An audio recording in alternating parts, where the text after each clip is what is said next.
Welcome back to TAC Ops. I'm Greg, Covert Cabal. Again, as always, I have Eric. Howdy, howdy. So today, it's just going to be the two of us, but real quick before we get into that, this episode is again sponsored by the Kommando store. They are a friendly online military surplus store. They have a lot of really cool products, like this waxy boot from South Africa. Actually, it goes back to the Cold War era. In fact, a lot of their items they have on there for sale are from the Cold War, personally my favorite period. A lot of really interesting stuff. Go over there and check them out. Kommandostore.com, at Kommando with a K, store.com. And if you use our coupon code, TACOPS, you get 5% off your first order. It's TACOPS, TACOPS, no capitalized letters, no space in between there. You'll get 5% off your first order. Go over there and check them out, Kommandostore.com. Yeah, the waxy boots seem to be the popular one, so make sure you go there and get those. Yeah, I was looking at those the other day. I was actually showing it to my family.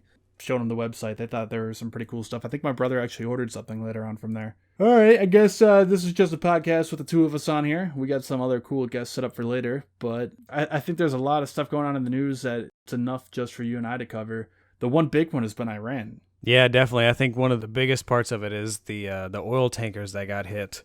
It's been really odd. You know, I know a lot of the stuff's been going on in Iran, and these oil tankers that went through the Strait of Hormuz, they got hit by these, I mean, who knows? I don't know what it is. Nobody knows what it is. People are speculating that they're limpet mines, but it almost looks like this thing got hit by a boat. I mean, have you seen these pictures? Yeah, there's only the one picture available, right? Or a couple of the pictures of the same boat, the ship. Right. Yeah. There's a short video. I think this is where all the pictures are coming from, where it's like 10 seconds of the boat just kind of traveling maybe 15 feet through the water, and then it stops. And it's really odd because that's it. Like, we haven't seen any other video or pictures of these other boats. It's almost been a day now, I guess. And they said there was 4 of them that were hit, right? Yeah, 4 of them. We haven't seen any of the pictures of the other boats or the other ships. I'm sorry. I'm so used to saying boats. It's a habit. Yeah, I said the same thing. It's strange. But yeah, so we haven't seen the ship. So it's really strange. And what we see of the one ship doesn't look very devastating. No, it looks like it ran. To be honest, it looks like a ship that backed into the pier, or like it hit something wrong. It doesn't really look like they were out in the middle of the ocean and something blew up underneath it. You know, if you look at the photos of the coal, oh yeah, you could see the explosion marks. Like if you ever throw a firework down on the concrete and it blows up, you could see the black marks that spatter outwards. And you could see that on the coal. Granted, the coal was probably a bigger explosion, obviously, but nothing even resembling that. Nothing even close to look like it. It doesn't even look like any explosive even went off. Now, I'm not an expert. I don't know, but right. I'm not an EOD. Like I've dealt with torpedoes, but never like just random, improvised explosives or whatever, mines, whatever this was. But it just looks really weird. It doesn't look like an explosion. And it's, like I said, it's only been 24 hours. Like, no, there's still a whole lot of investigations. And the United States is saying that it was Iran that did this. Yeah. After their investigation. And it would just be nice to have more than just this one photo or this 10-second video of this thing going through the water. I'd like to see more. Yeah, so this all takes place in the midst of rising tensions between the U.S. and Iran. So a few days ago, actually, when you're listening to this, it might have been over a week ago now. But the U.S. claimed that they received intelligence that Iran or their proxies like the Houthi or Hezbollah, different groups like that, were planning to attack U.S. or U.S. allies in the Middle East. It was pretty vague. There wasn't a lot of details on it. So that happened, and then supposedly it was credible enough for them to reroute an aircraft carrier, the Nimitz-class carrier, the Abraham Lincoln, it was in the Mediterranean at the time. It went through the Suez Canal, and now I believe it should be pretty much there. I know it's already gone through into the Gulf of Aden. I was actually trying to track it. There's a satellite imagery website called Sentinel Hub, and it's a European government website, and they have imaging satellites they fly over. Unfortunately, they only fly over the area and get pictures of that area every other day. So I was actually trying to track. So if and I found a picture of it actually going through the Suez Canal, which is pretty cool. I'll put it up there if you're watching on YouTube right now. But I estimated if it was traveling at 15 knots, where approximately it would be going through the Red Sea and then into the Gulf of Aden. And unfortunately, I couldn't find it. It just happens to be that the string of pictures that the satellite took didn't catch where it was in between. But I've been kind of following that. So with all this going on, Iran has said a lot of things in the press recently. They said they are not seeking war, that the U.S. is just trying to escalate tensions, and they're trying to cause a conflict, and they're trying to come up with a reason to attack them.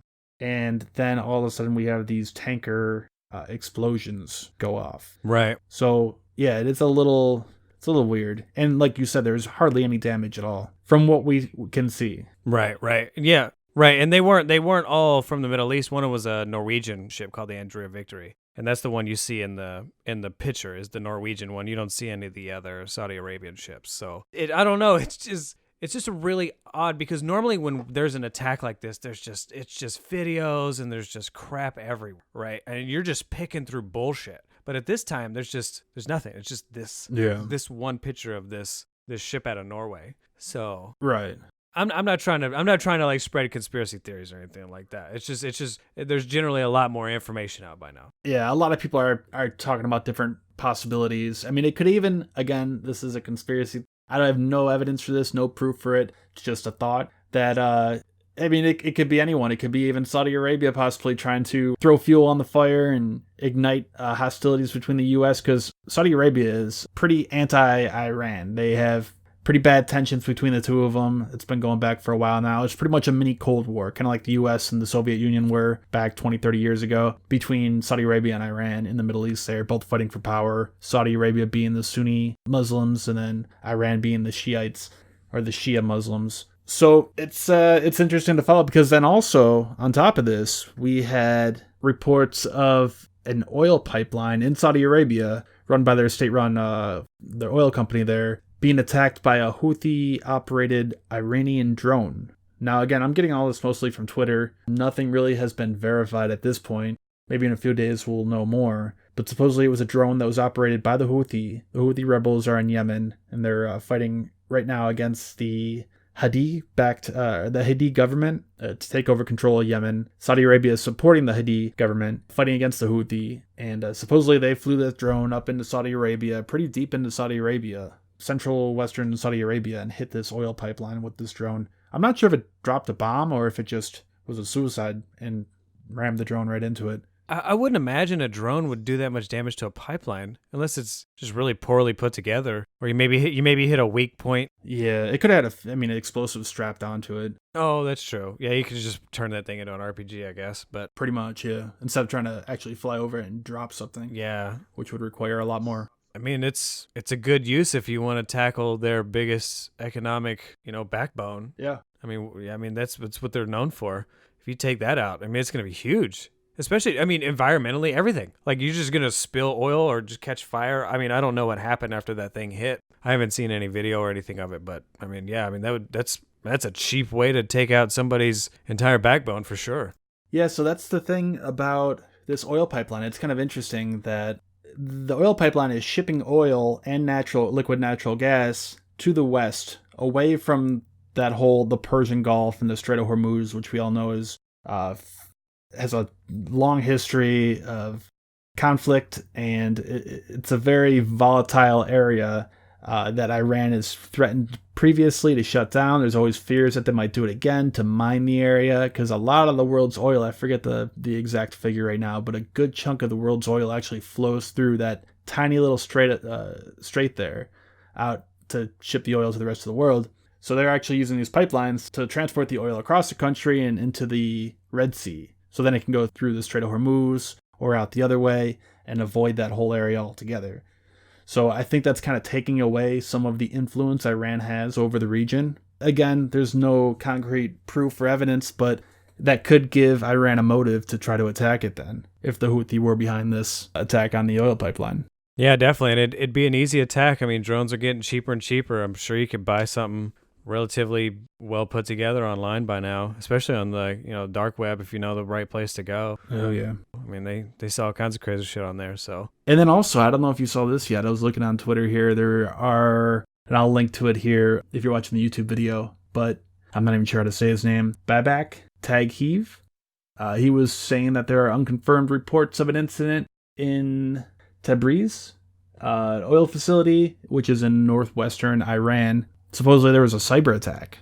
I don't know, have you seen this one yet? No, I haven't seen it yet. He's saying that, at least he says on here, if true, then it is a response to the Houthis' drone attack on that oil pipeline, the pump station for the oil pipeline we are just talking about. It looks like it's on fire in these pictures here. Interesting. Yeah, a lot going on there. Yeah, I'll have to take a look. A lot of stuff.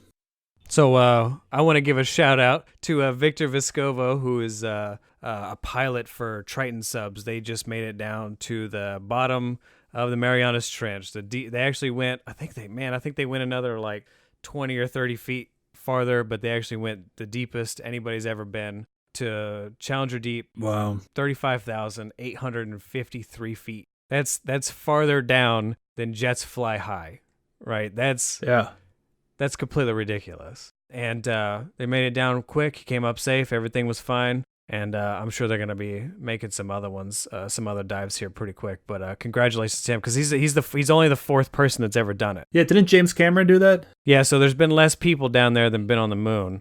Wow. Yeah, so Don Walsh and Jacques Picard did it the first time in the 60s with the Trieste. James Cameron did it, and I think the early 2000s or late 90s, right around when he was going to be doing, I think, Titanic. So he went down there, and he was the third person, and then Victor's going to be, he's the fourth person. So, and I don't think anybody right now, any of the civilian companies are near Triton subs when it comes to depth. They're generally about half that depth. So congratulations to them for doing that. And they did it in the Triton 36,000. So that's a fantastic, I guess, boat at this point. So we're not all the way down there. So congratulations to those guys. You ever watch any of those nature documentaries, like Planet Earth? I think some of them have like the ocean deep, and they talk about the different life forms that are down there, the different creatures and fish. And these are things that look like they're out of a sci-fi movie with those illuminating little things that come out of their head, and they can light up the area around them because it's so far down. I mean, you were a submariner. When you're that far underwater, no light gets down there. So they actually have these things that I'm not sure how they work. I'm definitely no zoologist, but they can illuminate the area around them almost like a flashlight, so they can actually catch their prey. Yeah, so I have to give a few shout outs if we're gonna talk about it then. So Mbari and Schmidt Ocean and EV Nautilus. So EV Nautilus is the NOAA ship, and then the other two are scientific research institutions. And they have ships, and they have these ROVs that will go down and research this stuff. And so especially like EV Nautilus, they have live views. Really? So whenever they go down and dive and they go look for these areas, you can watch it live now. And so last year what they did is they dove down, God, don't get me lying where they dove, but they found an octopus garden. So what the octopus would do is while they were brooding their eggs, they would basically flip inside out, and they would turn into a ball. And so it'd have the suction cups on the outside, and they look really creepy, but there was like 1,000 of them in this place. It is one of the coolest things I've ever seen. And I think it's the first time they'd ever seen anything like that. And it blew my mind because I was actually just watching it. I had it on my on a second screen in my living room. Yeah. They're just like, whoa, what's going on? And you look, and there's just this huge alien. They look like aliens. I'll send you a photo so you can put it on the YouTube show. And it is the creepiest and most beautiful thing I think I've ever seen. And you can actually just watch the stuff live. And It seems like every time they go down, they find something new. Almost every single time they go down. And they go down every week or two. And you said you found that you could find that on the internet? It's just live streaming all the time? Yeah, so if you look up NOAA Ocean Explorer, they just started their next expedition, I think today. And they're going to be looking for underwater caves. So it's literally like Subnautica. You're literally watching them find these new underwater caves with new life in them and stuff. It's going to be fantastic. I'm super excited. And so, yeah, you definitely got to check those guys out. Those three are the big active ones on Twitter, so they're the ones I know the most. There may be some more. Yeah, you definitely got to follow those guys on Twitter. And every time they dive, they generally will put out a tweet saying, hey, we're live. I think they do it on Facebook too. So, yeah, definitely follow those guys for sure. Interesting. Yeah, I'll definitely throw a link up if you're watching on YouTube here. You'll see it. I'm going to go check that one out later on when we're done. Let's see, what else do we got going on? You want to talk about the giant phallic-looking shape that the Navy pilots made in the sky? Yeah, so the big sky penis. You gotta love. So I think it's a beautiful story. It's a funny story, but I think what it does is it shows that. And anybody who's been in the military can tell you that we're not the Marines with the sword and we're standing up and we're the proud and we're the blah. We are the most professional group of people you'll ever meet in your entire life when we're actually doing our job, right? But when we're not, and we're kind of playing around and we have time to relax, we play really hard too, right? And so now these guys were just flying back, right? Just doing their thing. They were just kind of traveling, nothing left to do. And they're like, "Hey, we're gonna try out. We're gonna make a big sky penis." And so the Navy Times, the Navy Times released, and I love these guys. The Navy Times is great. So they released an article today that I think is literally called "For the First Time, the Tale Can Be Told," and it shows you what they were saying while they were in the cockpit, and it's great. They're just like, "Yeah, I think the balls are going to be a little lopsided. I was just reading that. Everything's going to drift. I think we can actually put a vein in this thing, right?" And it's almost professional, and it's great. Like, even though what they're doing, but they're following proper, talking procedure on the mics and stuff. It's great. It's so funny, but that's what we do.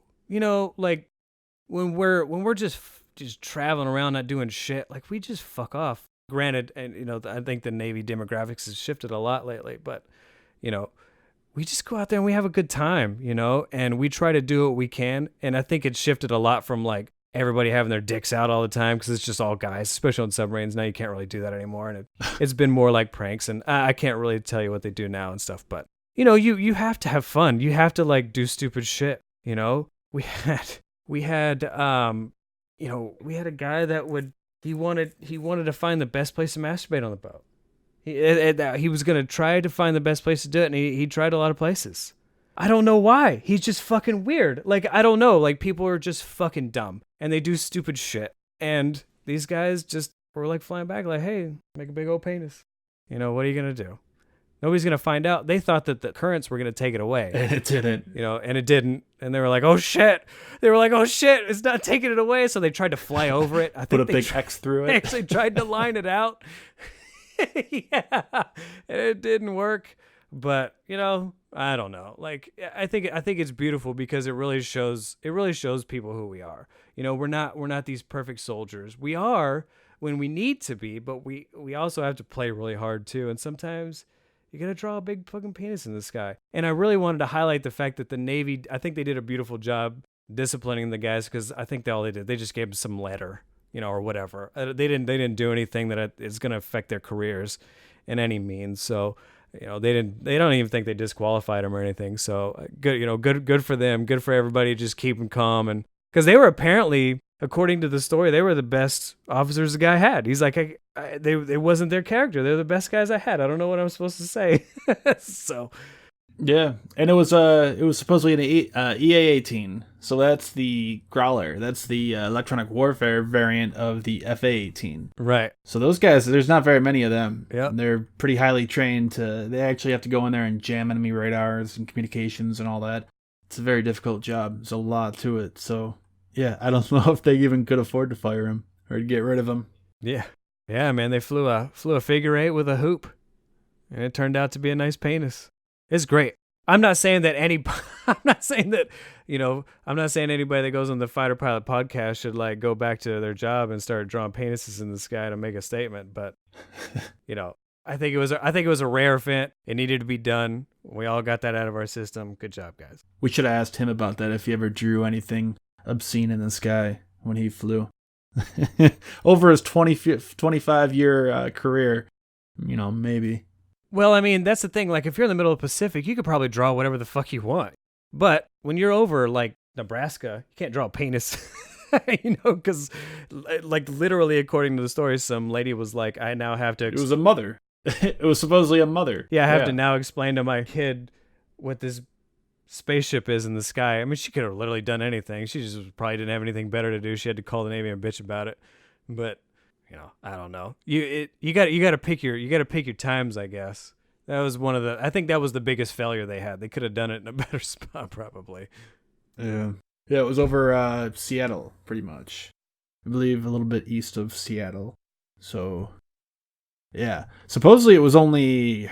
Well, she was the one who took a picture of it, and then she reached out to the local news station there to complain about it. And then that's how it blew up. Yeah, there were a few people on Instagram that took photos of it too, because you can see them. They're like, "Oh, brah, or some shit like that." I don't know, but there's a few more than that. Well, another interesting thing going on. Did you see the thing about Intellipus on Twitter? Yeah, so apparently he's a Pakistani spy now, I guess. Is that how it works? We interviewed a Pakistani spy and we didn't even know it. Man, he didn't sound like a Pakistani spy. He had a really good American accent. Yeah. So if you guys don't know, supposedly some newspaper in India ran a story about how there was a bunch of Twitter personalities that were promoting stories that I guess were anti-Indian, and therefore that means they are Pakistani spies. Yeah, I don't know about that one. Yeah, I'm not sure how that works. I'm not sure how the coalition. I mean, I think that he has some kind of explanation in there about how they're targeting. But it's weird too, because he's American. Like, what? I wouldn't expect him to be on the Pakistani side, which is, I don't know. It's just, the whole thing is really odd to me. Like, I think this guy was kind of reaching. And shout out to whoever found that thing and pulled it up to everybody, because it was like Intel Crab and Elent News and the guys that we just kind of pick up on Twitter all day. I would have never expected somebody to call them Pakistani spies. I think it's great. It is like an actual article. Like, it's like a news article. Yeah. It's in print. Like, it's not like they actually printed this thing and put it in an actual piece of paper. It's not just some random bullshit on the Daily Sun or whatever. It's funny though, because about a year ago, I remember I had a YouTube comment of somebody saying that I was a Pakistani spy. That was just a YouTube comment. It wasn't a newspaper. But I thought that was hilarious. Like, a Pakistani spy? Really? Like, of all things, you could have called me, said I'm working for the Russians, or I'm an American spy, I'm biased, or this or that. But a Pakistani spy? I don't think I've ever even made a video about India or Pakistan. And someone called me, I don't remember what video it was on, but somebody said I was a Pakistani spy. So that reminded me of this. Man. Will somebody please call me a Pakistani spy? I would love that. I think it would be so great. I want somebody to call me a Pakistani spy. Please do that. I think it'd be great. Yeah. Because, I was a submariner. It'd be really bad news. Yeah. If I was a Pakistani spy, I sure as hell wouldn't be on TAC Ops talking about bullshit. I'd be over there telling them how to make nuclear submarines. So please, I am welcome to take that. Well, just wait. Maybe since we interviewed Intellipus, we will soon be labeled in the next article that this magazine writes. So I think the other one that was pretty cool was that the U.S. seized a North Korean coal ship for apparently violating sanctions, which, we don't normally seize ships. I mean, they seized a whole coal ship. I mean, this isn't like some bullshit wooden boat that just crossed the South Korean border. Like, this is like a legitimate resource ship for them, because they run on coal pretty much. I mean, they don't have anything else going on for them, so this is huge for them. Coal comes in heavy weight, but it only gets you so far. So if you lose that one ship you got, that's a lot of electricity. No, they don't have very many of them. I think they only have 3. I remember reading 3 large ships like that. And I believe they said this was one of the ones that were doing those at sea transfers. So they were meeting up at night, usually with another big cargo ship, and transporting these things from one ship to the other ship to try to avoid sanctions, because they couldn't go dock in a port. So I believe this is one of the ones that the U.S. is saying was involved in that. And I haven't seen much of a North Korean. I'm sure they have responded, but I haven't seen much of a response besides them saying that it's violating or it's hurting the relations between the U.S. and or Trump and Kim Jong-un when they're trying to talk about denuclearization and all that. But I thought they would have been a little more vocal about it. Maybe I just haven't seen enough or been reading enough recently. Right, yeah, definitely. So one of the other things that I thought was pretty cool too was they arrested a 52-year-old man in Scotland for trying to fly a drone next to one of their Astute class submarines going out, or in or out of port. I don't know what was actually going on, but yeah, man, you can't be flying drones next to submarines. You just can't do it. I know we were talking about that before. Yeah, you can't get that Crimson Tide shot. Nope. Back in the day you could pull that off, but this is 9/11. This ain't the same deal anymore. Especially because Maduro was supposedly he was attacked by a drone or whatever. Like, and then you talk about the oil pipeline. It still seems pretty rare, but it's definitely a possibility. I mean, you can see what Boston Dynamics does with drones. I mean, it ain't out of the possibility that they could put something, just strap a grenade, or they could just strap some stupid shitty explosive to it, or they could strap radioactive material. They can do whatever the hell they want with those things, Yeah, they could just hit you with a cruise missile then at that point. Yeah, they could just literally fly the fucking thing into you. Just put a big old brick on it. I don't know. And shit, you seen the videos of them swarming where they have hundreds of them and they can fly in a swarm and they can do different maneuvers, and they can fly through. They can fly through like doorways. They can like come in through groups and fly through a doorway and then spread back out on the other side of the doorway. And it's crazy, man. Like they're just intelligent now. They can do all kinds of crazy shit. You're seeing stupid ass people with shitty versions of it just flying it into stuff. You haven't seen anything crazy yet. We haven't seen anything with these things yet. We haven't had any type of drone war. These are just suicide missions essentially. Yeah, it's becoming a major problem. I mean, drones have been out for a little while now. It's been a few years, but it is definitely becoming a larger and larger problem. They're so cheap, and it's very difficult to defend against them. I know the U.S. has been working for a while, along with Russia and all the other countries, about ways to try to defend them. And you and I were talking about this before we started recording. One of the most inexpensive and low-tech ways is just to have a shotgun, right? Just keep a shotgun nearby. You were even talking about you thought maybe in the future they might be carrying shotguns on the submarines if they surface and they have a drone fly up nearby. Well, I think every naval ship at this point probably carries shotguns. I mean, they carry pretty much everything at this point. But yeah, I mean that's the best handheld, actively available deterrent you can use. Just a fucking redneck and a shotgun. You're just shooting skeet out there. Just boom, boom, boom, and you'll get them eventually. Shotgun shells are pretty cheap and readily available. But obviously you can't like do that while you're just 500 feet off of Plymouth, or you're in the straits somewhere. You can't just shoot sideways and you're gonna hit somebody's house, or you're gonna hit one of the boats that are out there just kind of hanging out. So yeah, shotguns are they're a way. Like if if that thing is a threat and that thing has something on it and it looks like it's gonna fly towards us and hit us, yeah, fuck that thing, fuck everybody. Like we're gonna kill that thing. I'm sorry if somebody gets hit by a piece of buckshot. They're probably not going to die, and we're going to try to do whatever we can, but we can't lose $1 billion submarine with a nuclear reactor and just, lose it in the middle of the fucking strait and just fuck this whole country up because their straits are now destroyed with a fucking reactor sitting there, right?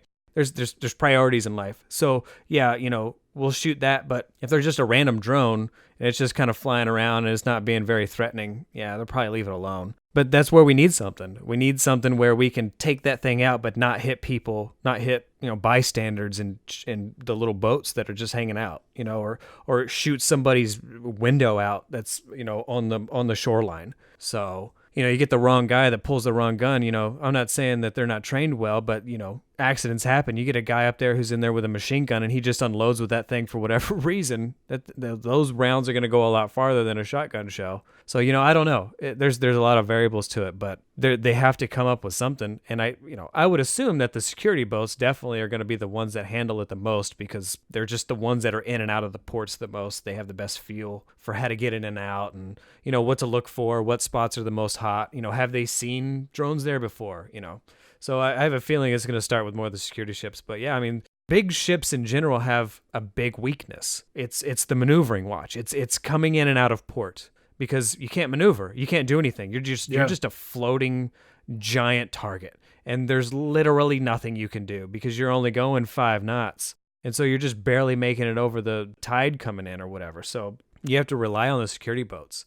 When we were on the IceX, when we went to the North Pole after we got back, we went to Plymouth in the UK. And as we were pulling in, I was an A-ganger at the time, so I was down in the lower level, and I was just kind of hanging out, and I heard 5 horns, right? So when you hear 5 horns on a naval vessel, that means that there's going to be a collision, right? So I was like, holy shit, like what the fuck is going on? So I wasn't on watch, so I ran up to control to figure out what was going on, and there was a like a small boat, like a, just like, it was no bigger than a fishing boat. It was just like a small boat. It was just like a little pleasure craft, I think is what they called it. And it was coming directly at us, like right towards directly in front of us at our sonar dome.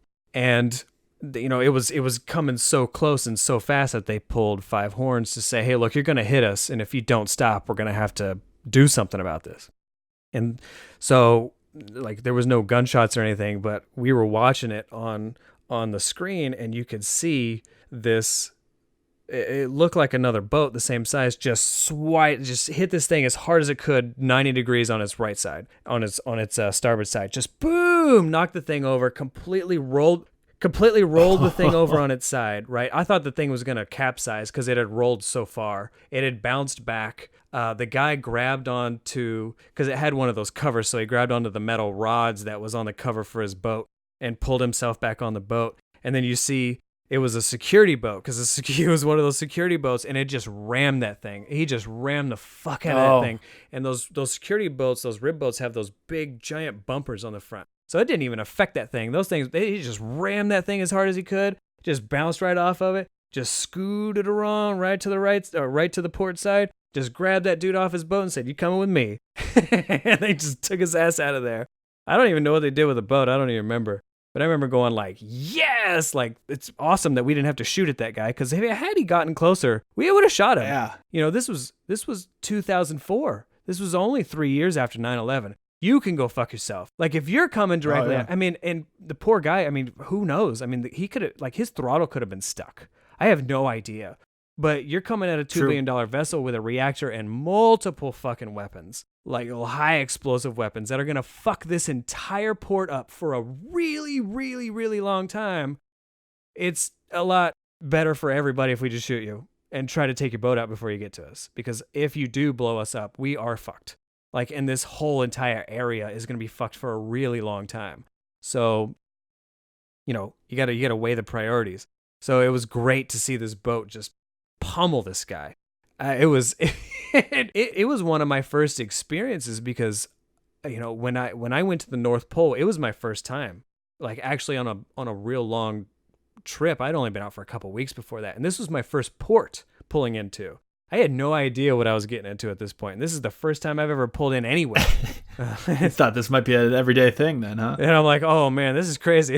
Like, this is what I'm getting into, Wow. Because there was there was the coal before that, and there was all these other things that was going on, 9/11, and yeah, it was pretty crazy. But I was like, hey man, like, this is what we do. And everybody on the boat was like, no, that's not normal. Like, that does not happen all the time. Like, don't accept that as like a normal thing. Like, that was really fluke. But yeah, I mean, you never know. Like, the coal didn't see that shit coming. They had no idea. No. And that dude just went right into him in the middle of the port and blew the fucking thing up and killed all those people, man. And it's sad. Yeah. So it was a smaller boat then, similar in size to a rib? Yeah, it was like one of those little, like, fishing boats that you would take out. I think it was maybe 15 feet. I mean, it wasn't very big at all. It was just, maybe 4 or 5 people. Yeah, the one that hit the USS Cole was like the same size pretty much. That's all it was a small fishing boat packed with explosives. Yeah, it was just packed full of explosives, And so that's and that was the big difference between the Cole explosion and what you saw in those oil tankers. Was like, obviously there was a lot more explosives, I think, on that thing, and you could see how it blew out the side. Like, if there's gonna be a ship on top of the water line that's gonna go towards it and explode towards it, it's gonna be top side of the water line into, like you see on the Cole, right? So you can see this thing was more of maybe a mine, and you can't really see what's underneath the ship too. I guess that's another thing. If there was a better view underneath the ship, maybe there's a giant hole underneath there. I don't know. If there's that big of a hole, you'd think it would start listing at least, right? I mean, I know they're built not to sink anymore. They have different compartments and all that, but I think you'd see more though. I mean, maybe, I don't know. Yeah, I mean, it's a weird attack, because that thing probably should have taken out the propulsion systems and all kinds of stuff, because it looked like it hit like right where it was trying to hit something vital. You don't want to attack the front of a ship because it didn't really do anything. There's nothing up there, just empty ballast usually, or storage. But the back of the ship is what you want to get, because that's where the props are. That's where the engine compartment is. There's a lot of seals and stuff back there, so you don't even have to necessarily hit it. You can blow up outside the ship and blow the seals out, and cause a bunch of flooding and stuff too. So yeah, I don't know. It's definitely a weird spot, and very weak, very small. Like, I would expect an attack or an explosion to be a whole lot worse than that. Like, if you're going to go that far out of your way and you don't take out any of the ships and you just put a small dent in them. Yeah. It just seems, I don't know, like, it just, like, that's a very odd attack. Was the ship moving at the time? Was it actually transporting, or was it in the port? So, and I think I originally said they were all in the Strait of Hormuz, and I don't think that's correct. Yeah, they were a little farther up north. I honestly don't know where they were at specifically. I know Tyler put together a really good article on the Drive. I think it's somewhere in there. If you read through that article, you can see where they were at and what, a little bit more of the specifics on there. It's a really good article, so check that out. But I don't know, to be honest. Actually, to give him credit, it wasn't Tyler this time. It was his partner, that Joseph Trevahick. But yeah, I was looking through that article right now. So they said it was an unknown object. That's all they said. They don't really know exactly what it was. But in the article here, it says it looks to be the result of a mine or other weapon. So if it was a mine, you would think a mine would do more damage than that. I mean, you guys probably have to deal with mines when you're on a submarine, right? Is that the kind of damage it would cause? It's so weird. It's so strange. Well, no. Normally, like, mines that are planted, like if they're actually planted, old World War II mines or whatever, they're big. Right. So this looks, the rumors that I was seeing going around where they were limpet mines, which are just, I think, don't get me to lying because I'm not a mine expert, but I think they're like the little small handheld ones that are just kind of magnetized to the side and they just blow up.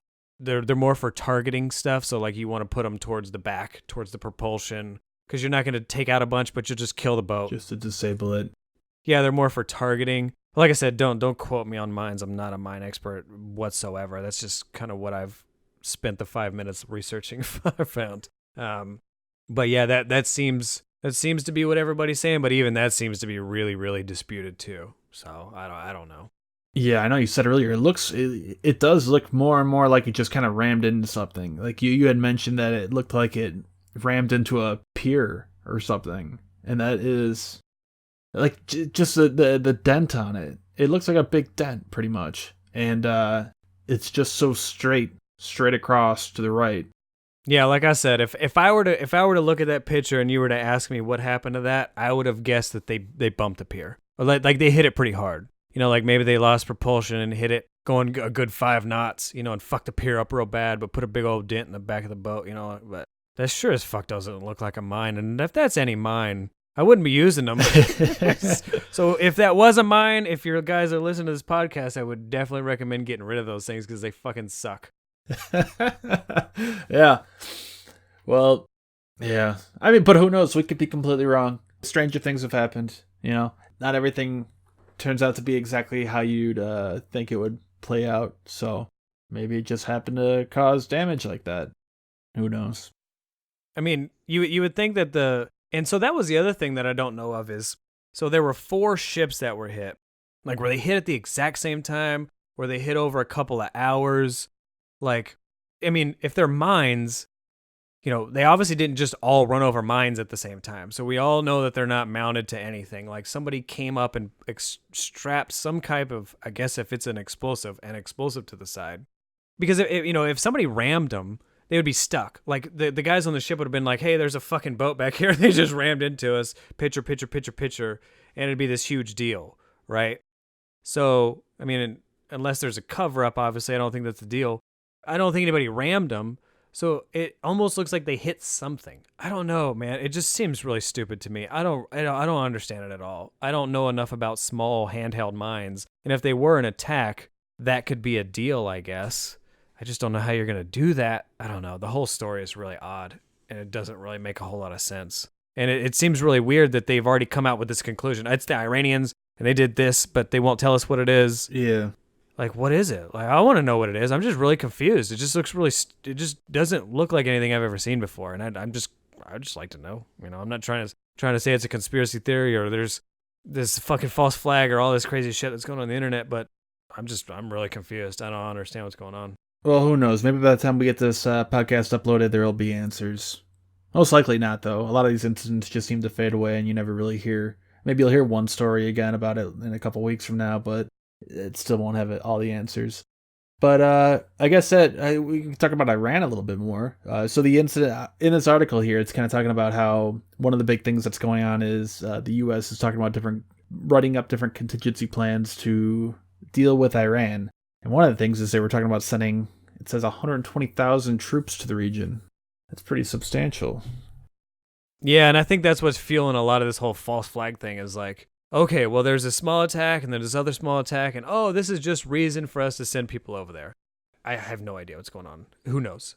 One of the things that I do know that the U.S. does is they just plan for everything.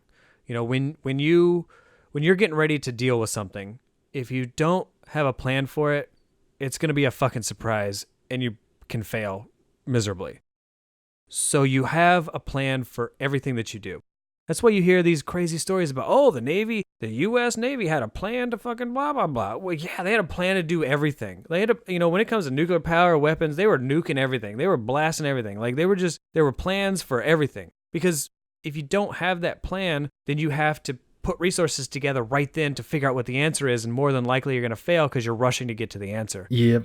Whereas you sat down in a nice, concentrated environment where you can focus and you're not dying and you're not getting ready to die, and you can, put your resources together effortlessly and without fail. And so that's why the Navy has plans for everything. If you ever, they're like weasel words, The Navy has a plan. Yeah, the Navy has a plan to do everything. The government has a plan to do everything. This shouldn't be a story, It's sad, but it's part of we're playing a fucking game here. It's like playing chess. If you don't know what every move can get you, if the other person does, they're going to beat you. So you try to have a contingency and a plan for everything you do. Yeah, so the US military calls them OPLAN, so operational plan or operation plan.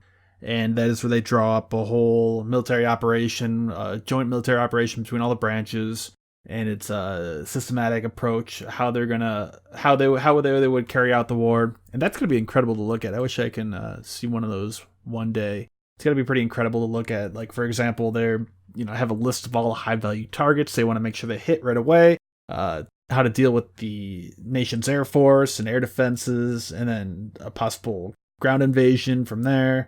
Tomahawk strikes, all that stuff. It's got to be pretty crazy to look through, and I'm sure they have something drawn up for Iran. I bet they're probably updating those plans or having a few different plans worked out, because it's constantly changing, and it's difficult because of the confined space. That's Strait of Hormuz, and you're a Navy guy, so the water, it's pretty condensed. I forget the exact size. It's only like 20 miles across the Strait of Hormuz at the shortest point, but 20 miles is nothing today. I mean, a lot of weapons have ranges exceeding that by a lot. And Iran's got a lot of those surface-to-surface missile or anti-ship missiles spread across different islands there near Bandar Abbas, that Shem Island. And actually, speaking of that, I actually recently got the FA-18 Hornet module for DCS, and then since I got that, I had to end up buying the Persian Gulf map. So I've been playing around with that a lot. It's a lot of fun to mess around with. I've been setting up different Iranian missile sites that are there in real life and trying to attack them with the Hornet and doing different things. But it's a relatively small battleground there. So yeah, one of the things you've seen recently too is they'll take missile. Oh man, I'm so bad at ground vehicles. But the vehicles that have missiles on the back of them, God, I'm like that bad. I don't even know what they're called. But they'll actually put them on the back of the naval vessels, and so they'll just shoot missiles with those ground vehicles just off the back of a deck. And that's nothing. I mean, shit, they can go forever. They can go miles and miles. 20 miles ain't shit. Right. I mean, you can hit those with. I think they could probably hit 20 miles with the battleship guns back in World War. I mean, they were shooting far, far, far. About there, yeah, I believe so. So, I mean, that's artillery, Yeah, I think it was, I think I remember reading 22, 23 miles, yeah. Yeah, 20 miles is nothing. I mean, even air-to-air missiles, you talk about the AMRAAM, the newest versions of the AMRAAM have stated ranges believed to be around 70 miles. And that's at the absolute maximum range if you're flying, the fastest possible at the highest possible altitude, and the aircraft is coming head-on directly at you and not maneuvering. But still, I mean, if you're even at a shorter range, figuring that's not the case, 20 miles, yeah, you can probably easily get 20 miles, shoot down another aircraft right when it's taking off from that Bandar Abbas there, or any other Iranian air base located right near the Strait of Hormuz. Yeah, I mean, 20 miles is like World War II shit. I mean, yeah, I mean, there's countries that haven't gotten that far yet, but yeah, that's pretty easy. I think anybody in that area could get 20 miles easy. Yeah, it's an interesting one. And also another one you might be more well versed in is their midget submarine threat, if you can call it that. They supposedly have a pretty large submarine fleet. Now it's questionable how much of it is still operational. But I don't think the that Strait of Hormuz there is very deep. If I'm looking at Google Earth right now, and if that's accurate, I mean, there's parts of it that are, most of it looks like less than 200, 300 feet deep. That's not much for a submarine to operate in. Yeah, I mean, so yeah, submarine numbers are really skewed, and when it comes to the Western countries, they're not as skewed because the numbers are just out there. It's really easy to see how many numbers we have. Yeah. But when it comes to like Iran and North Korea, they try to say all these submarines, and I think they probably do it with more than submarines do it aircraft and just ships in general. But they'll say that all these ships and aircraft actually work, and they don't. Yeah. You know, they're just shells. You know, maybe they'll go out. It's for example, Russia has the Typhoon, so they have their Typhoon class. It's the only one that runs. It still runs. The reactor still runs. They say they have it, but it won't even dive at this point. Like the last time it did anything, it went to the naval parade and it went surface the whole way. So it's, yeah, I mean, you can argue that you have it, but it sure as hell doesn't look like it to anybody else. So I mean, they have these submarines, and supposedly they just launched a cruise missile for the first time, I guess. But I mean, who knows? I mean, that video was so strange. That video was really strange.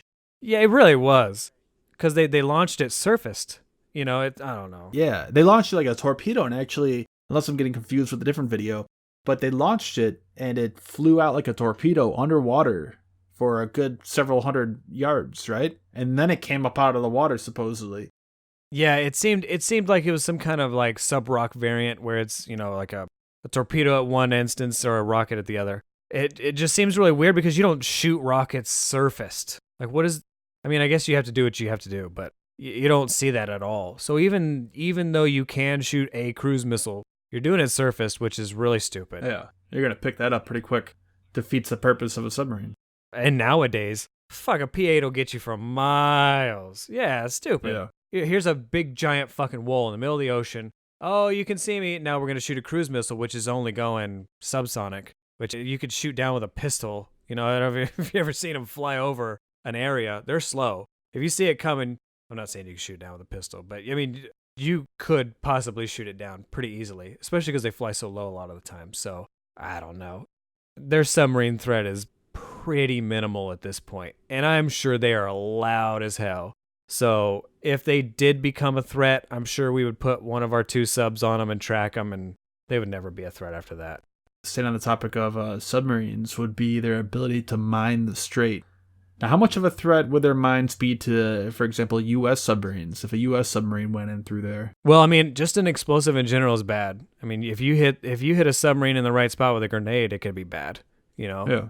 It's so, you know, you have to remember there are hydraulic systems, not necessarily hydraulic, but they're water systems that are hydraulic that come inside the boat. So when there's an explosion and you have valves open, all of that concussion force comes inside the mechanical system. So if you hit the right spot and you send enough energy in through there, you can blow out lines and stuff like that. So, I mean, like that supposed explosion you see on the back of that oil tanker, I mean, you do that to a submarine, you can fucking sink it. I mean, it's not that hard. A little hole is all it takes. You're not going to get that thing back. You know, submarines don't have compartments. You know, no, maybe back in World War II, but that shit's over. If there's a nuclear-powered submarine, you don't have time to go through 17 compartments, you know. To seal off? Huh. Most of the time, they split them in either quarters or halves. So you have the front and the forward and aft, or you have, you know, whatever compartments. And you can lock those down. But even still, a quarter of the boat is huge. You know, if you hit the front of the boat and it's the quarter in and it's got the control, it's got all your driving mechanisms, it's got your atmosphere control, I mean, you're not going to last that long. So unless somebody can drag you out, but if you're in a spot that's 300 feet deep, you're not going to make it. You know, so it's a very odd spot. But yeah, mine could definitely do damage to them, for sure. Now, do submarines have the ability to detect mines? Well, I think it depends on the active. Like, I wasn't a sonar tech, so I couldn't tell you. I honestly don't know. I mean, I would assume at this point they probably can. You send out an active ping. I think it really depends on the size of the mine, I guess. If it's a big, giant World War II mine, if it is 3 feet wide, probably. I mean, that's pretty big. I'm pretty sure sonar could pick something up like that. But I mean, if it's the size of a grenade, I mean, it's just a rock. You're never going to see that. Yeah, you detect it with an active sonar ping, but would you want to be sending out active sonar? That's what I mean. I mean, you're not going to pick it up passively. I mean, how would you pick that up passively? You're not going to see that thing coming. Right, it's not moving or making any sound. Yeah, unless it's really loud for some reason. But, I mean, you're just going to have to go off intelligence. Like, okay, so they told us that we think that they've planted mines here. Be careful, or stay out of that area. That's all intelligence at that point. Because, yeah, I mean, unless you are going through there not giving a shit, just blasting active, which never happens. Maybe. Right, especially if you were, in this example, in the Strait of Hormuz, right there, right next to Iran. I was playing, way back, I was playing Cold Waters, a game I know you like. And one of the campaign missions where you have to insert a Navy SEAL team into Murmansk or somewhere like that, and you got to creep in real slow past different Soviet ships and all that. And it had one I was getting real close to the port, and all of a sudden it was warning me that there were mines nearby. And as I turned to try to approach it from a different direction, new mines kept appearing as if the submarine was detecting them. Now it's a video game, so... But I guess I just don't know enough about it to know if that's an actual thing, or if it was maybe Cold Waters was just updating it as if it had intelligence that there were already mines there.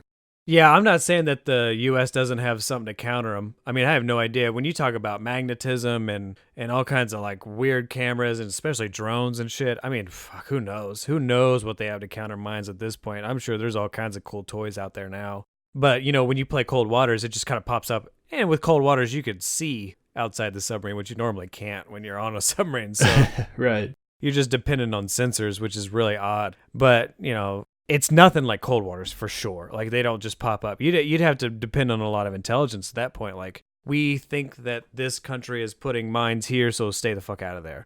And, if we have the resources, maybe we'll send something over there to see if there really is mines. Send a drone over there, go check out the area. Oh, look, here's a fucking mine. Yep, let's stay the fuck out of there, Or maybe we'll grab it and take it back. I mean, who knows? I mean, drones change the game. They turn your 5-finger hand into 500 fingers.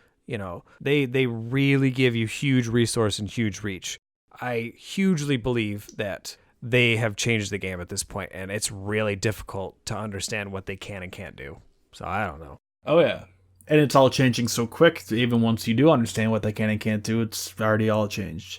So, I mean, even those cheap $200, $300 drones can be strapped with, 10, 20 pounds of explosives. Might not do a lot to harden sight or anything major, but, you run that into a radar or something sensitive or delicate, could do some serious damage. Well, it's like, I don't know if you've ever heard of the kids that have put reactors together in their backyard, but it's simple. Drones are simple. It just basic robotics. Find your dad's pistol, stick it on there with a relay and a switch that pulls a trigger. Boom, boom, boom. You're flying this thing out with a pistol on it. It's not that hard. There are multiple kids that have built reactors, fully working, not like necessarily pressurized water reactors, obviously, but small working kind of reactors in their backyard. And if they can put that shit together, they can literally put anything together on a drone. I mean, that's easy. So you're going to see a lot of weird stuff coming out about it. It's going to be, I don't necessarily it's going to be fun, but it's going to be something that we're going to... It's going to be interesting to follow, yeah, to see where it goes. Yeah, it's one of those things that we're going to definitely report on here for sure when we come across something like that. Yeah, we won't run out of anything to talk about there, most likely. No, I mean, we were talking about getting this podcast together, and we were just, I threw 10 different things that just happened in the last 2 days. So, yeah, these shows are going to be fun. It's going to be a good time. The other thing that's been in the news recently is that Trident missile test. They did another one of those recently. Did you see that?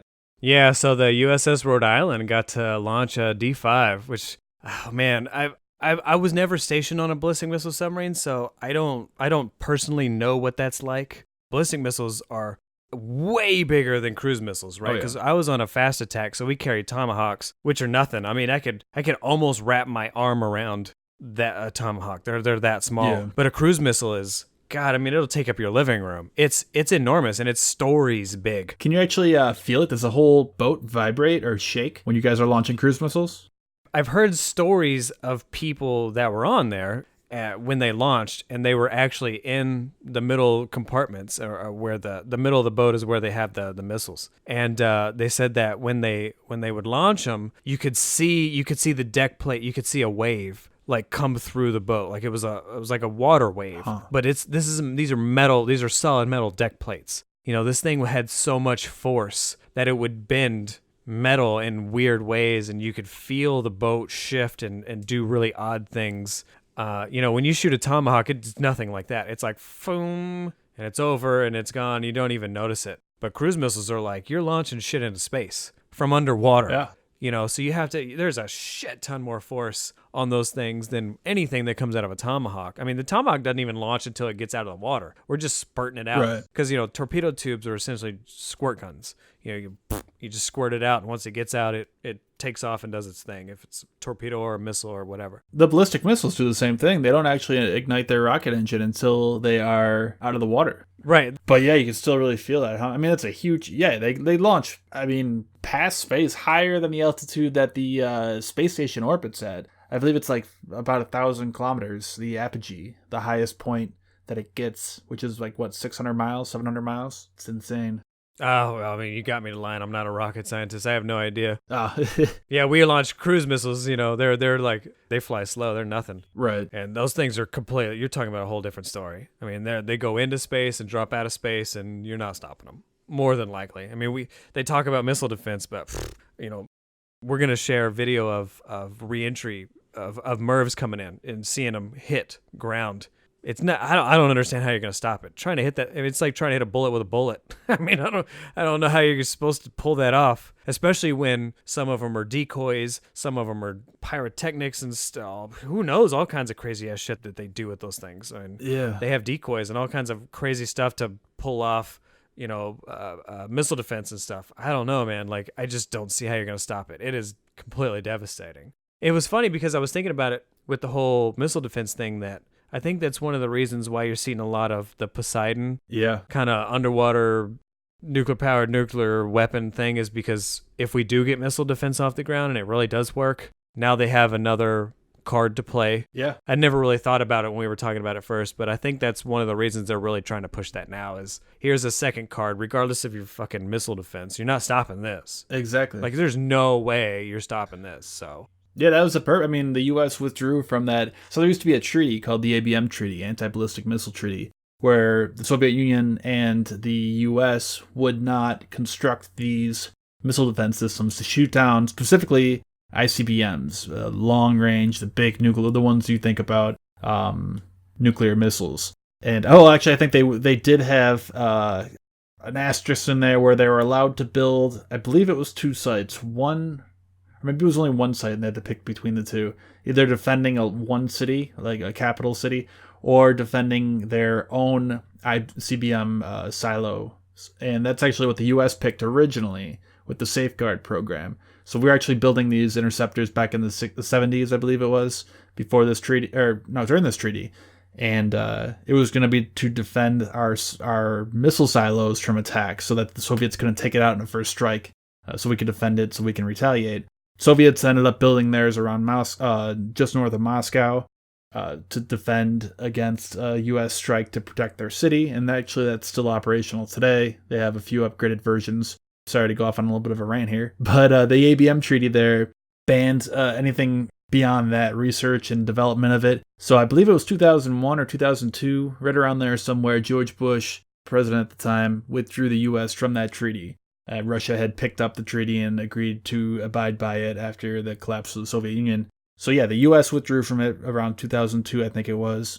And it lines up perfectly. I mean, at that point, Russia probably got worried that the U.S. was going to develop some all-encompassing ballistic missile defense system, which would make all their missiles completely useless if we were able to defend completely against them and shoot them all down. So that would have made sense perfectly. They would have started development and research into different systems to guarantee that they could still hit the U.S. in the event that this did go online and this did work. And the result of that would be things like that nuclear-powered cruise missile and Poseidon, like you're talking about. Yeah, you know, we talked a lot of shit in the 80s about Star Wars.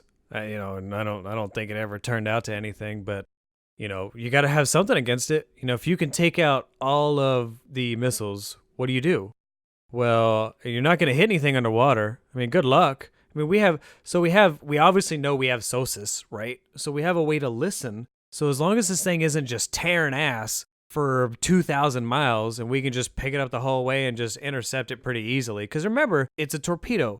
So you're only going, I mean, what are you doing? 90 knots at most? That's pretty fast, but it's catchable. I mean, that's only 100 miles an hour. It's not that fast. I mean, anything flying could easily catch it and go, okay. You know, that was the whole deal with helicopters and aircraft, ASW aircraft. They could just fly over massive areas, drop massive amounts of sonobuoys and stuff like that, and just catch a submarine.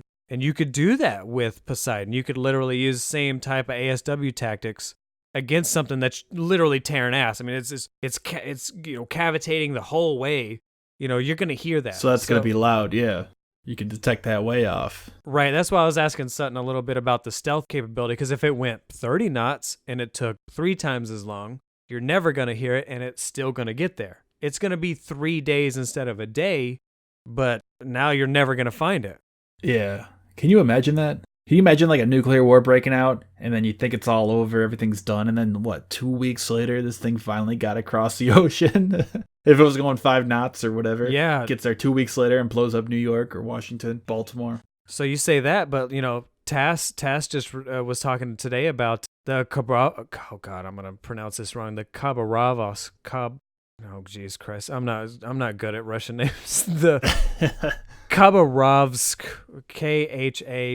Khabarovsk. Sorry, Project 09851, and it's supposed to be basically the second Belgorod. So they're gonna have 2 now. This one's gonna be launched in 2020, commissioned in 2022. So now there's gonna be the Belgorod and this one. So now you're looking at 12 of them, possibly carried at the same time if they have both of them out at the same time, all carrying 12 of these. So yeah, that makes sense. I mean, you gotta, that's the Belgorod's gonna be in port at some point or another, under maintenance or being refit. So yeah, you need at least one more to guarantee you can have at least one in the water. Yeah, sorry, East Coast. That's every major port, I think. Every major city on that side. Take out good 12. Yeah, so I don't know, man. But back to the SLBM. So this test, you were saying that you thought you read somewhere where they're gonna be rotating each SSBN, the big ballistic missile carrying submarines. Yeah. And testing a missile out of each one. Yeah, it seems to be a rumor. I obviously can't substantiate it. It's definitely rumor for sure. But don't be surprised if you're gonna see some other ballistic missile submarines taking some rotations here pretty soon and taking some practice. I mean, those are really expensive missiles, and that's one of the things I try to talk about whenever we launch stuff is those things are expensive, man. You can't just be launching that stuff. Tomahawks are $1 million. Mark 48s are $1 million. I can't imagine I don't know what a cruise missile is. You'd have to ask some of the wonks or whatever who's been tracking a lot of the costs and stuff, but they're expensive. The ballistic missiles, you mean? Yeah, sorry, the ballistic missiles. Yeah, they gotta be all 50 million, probably more. I don't know. Yeah, with no warhead. Yeah. You're talking about just a shell, just making it there and just gonna hit the ground. And not only that, but all the testing equipment, you got to clear the ranges. You have to have boats out there patrolling the area to make sure there's no civilian cargo ships getting in the way or any of that. It costs a lot of money. All the sensors you have to set up, all the aircraft flying over to get video of it, all the people you have to have ready, watching it, recording everything.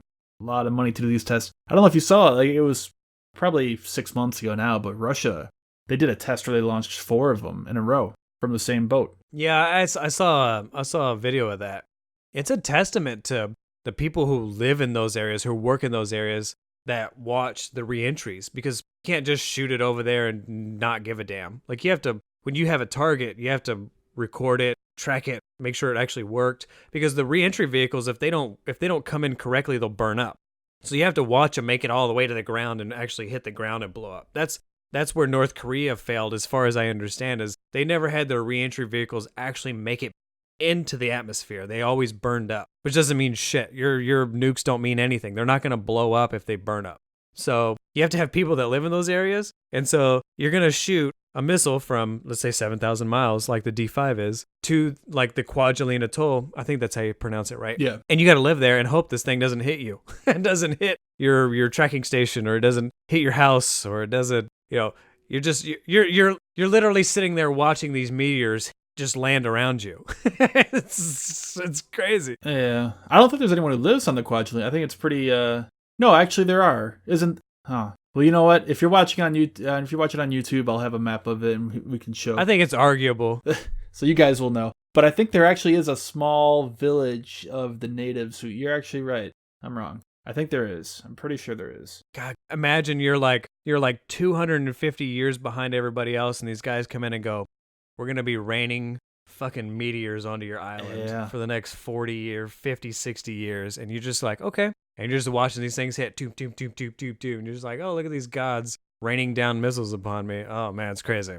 Those are incredibly accurate, though. I mean, they can hit within a few hundred yards, or even less than that, a few hundred feet even, of a targeted area. I heard, oh man, I forgot the story now, but I heard somebody discussing a story about how they would test these things, and then like the people operating it later on would then go out to the bar afterward, and they would have to drink as many beers as they were 100 feet away from the aim point. Oh god. So it was a little thing they did. I don't even remember what branch that was, if it was the Air Force with the ICBMs or the Navy with the submarine launched ballistic missiles we're talking about.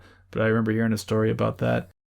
But yeah, and that's actually our logo, is a few reentry vehicles streaking through the sky there. It's a time-lapse image. Those pictures are just incredible. Yeah, and I was actually talking to somebody who spent a lot of time out there. Or I wouldn't say I was talking to him. I actually just asked him a question, and he said that we'll post a video so you can see how slow or how fast they come in. But it's basically like an artillery round coming in. Like you hear, and it depends on if it's actually a dud or an actual weapon, and what it sounds like after that. But it's really interesting, and that picture that I chose for the logo is one of the most deadliest, beautiful pictures I've ever seen. Because when it comes to technology, I mean, goddamn, that's about as good as it gets. But when it comes to like how crazy and fucked up that thing is, it's on that same level. It's like at the very top. Like, we shouldn't be doing this. And I agree with a lot of people that we should denuclearize and try to get rid of this shit. But at the same time, like, we got to be realistic and say, hey, look, you can't shoot shit at me, so I'm going to have a bigger gun than you. And we happen to have the biggest gun. So it's a beautiful picture. It's a super scary picture. When I saw it for the first time, it kind of blew my mind because, like, I never knew what it looked like once it came back in. And once you see, you're like, wow, it almost looks like a lightning strike. It's kind of that mesmerizing. You're just like, wow, I can't believe that it looks like that. And it's something that we do. It's something we can do at any point. If the president said, do one of these right now, we could do it right now. And within 30, 45 minutes or 8 minutes or however long it is, boom, there's another one. Yep. It's a super gorgeous picture. And I'm going to try to find some more and hopefully post some more up for you guys so you can see some of the different pictures of just the reentry vehicles coming in. Obviously, no explosions. And sometimes you can actually, I've seen pictures of where you can see the reentry vehicles actually hit the ground. So you can see the small itty bitty, whatever explosion that actually is concentrated in that area. Yeah, it's crazy. But yeah, so speaking of missiles, I wanted to talk about shooting yourself over that Great Wall, right? Because there's been some countries now that have put up some cyber walls where you have to have a VPN to get around. And NordVPN, ranked number 1 by PC Magazine, seems to be the one that everybody's talking about. Is they've talked to us personally and asked us to advertise their product. And I honestly think that if you're in a country like China that we've heard about that have these great walls, there's been rumors that Russia's going to be putting up a wall pretty soon. If you want to get around that and you want to keep listening to us, that's definitely the product you want to use, and use the promo code TACOPS, TACOPS, Taco PS, I guess, if you want to look at it like that. But they offer a fantastic product. It's $2.99. And I mean, you can't beat that. I mean, it's completely fantastic, and it'll give you everything you need to listen to our podcast and make sure that you're secure and safe while you're on the internet. So please go over there and check those guys out. I mean,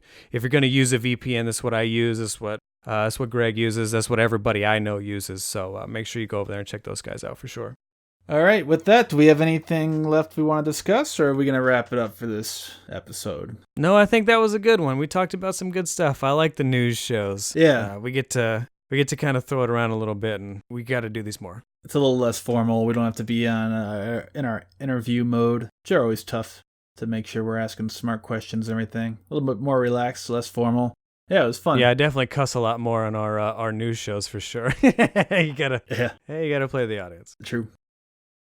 All right, well, that's it for this week. We'll see you next time. All right, thank you guys. Appreciate it. Tech Ops is owned and operated by hosts Eric M. and Greg R., along with producer Kyle Smith. Copyright 2019. Music by Kevin MacLeod. Twisted. Creative Commons 3.0.